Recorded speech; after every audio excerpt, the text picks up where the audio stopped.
ನಿನ್ನ ಪವಾಡದ ಪುರಾಣ ಸಾಕೋ, ನಾನ್ ಬತ್ತೀನಿ ಕಾಣೋ. ಆ ಬಡ್ಡಿ ಆದ ವಾಟರ್ ಮ್ಯಾನ್ ವಾರಕ್ಕೊಂದ್ಸಾರಿ ನೀರ್ ಬಿಡ್ತಾನೆ, ಇನ್ನೇನ್ ನಲ್ಲಿ ನೀರ್ ಬಿಡೋ ಟೈಮ್ ಆಯ್ತು. ಲೋ ಕೇಳ ಹೇಳ್ತೀನಿ ನೀರಿನ ಕತಿಯ. ಹೇಳಣ. ಹಿಂಗೆ ನೀರಿನ ತೊಂದ್ರೆ ಬಂದಾಗ ಒಂದ್ ಊರವ್ರು ಏನ್ ಮಾಡಿದ್ರಂತೆ ಗೊತ್ತಾ? ಏನ್ ಮಾಡಿದ್ರಣ್ಣ? ನಮ್ಮ ಊರಲ್ಲಿ 4-5 ಮನೆಗೆ ಬೆಂಕಿ ಬಿದ್ಬಿಟ್ಟದ ಏನ್ಬಿಟ್ಟು ಫೈರ್ ಇಂಜಿನ್ ಅವ್ರಿಗೆ ಫೋನ್ ಮಾಡ್ಬಿಟ್ಟಾರೆ ಕಂದ. ಪಾಪ ಫೈರ್ ಇಂಜಿನ್ ಅವರು ಬಹಳ ನಿಯತ್ತನ್ ಮನುಷ್ಯರಲ್ಲ.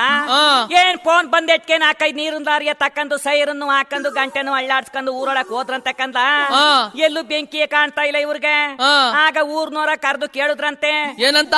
ಎಲ್ರಯ್ಯ ಮನೆಗ್ ಬೆಂಕಿ ಬಿದ್ದಿರೋದು ತೋರ್ಸಿ ಅಂದ್ರಂತೆ ಕಂದ. ಆಗ ಊರವರು ಫೈರ್ ಇಂಜಿನ್ ಅವ್ರಿಗೆ ಹೇಳಿದ್ರಂತೆ. ಏನಂತ ಹೇಳಿದ್ರು? ಯಾವ ಮನಗೂ ಬೆಂಕಿ ಬೀಳ್ಲಿಲ್ಲ ಸ್ವಾಮಿ, ನಮ್ಮ ಊರಿಗೆ ನೀರ್ ಸಪ್ಲೈ ಮಾಡು ಮೋಟ್ರ್ ಕೆಟ್ಟೋಗಿ 5-6 ತಿಂಗಳಾಯ್ತು. ನಮ್ಗೆ ನೀರು ತೊಂದ್ರೆ ಆಗ್ಬಿಟ್ಟು ಊರವರೆಲ್ಲ ಮಾತಾಡ್ಕೊಂಡು ಹಿಂಗೆ ಫೋನ್ ಮಾಡ್ದು.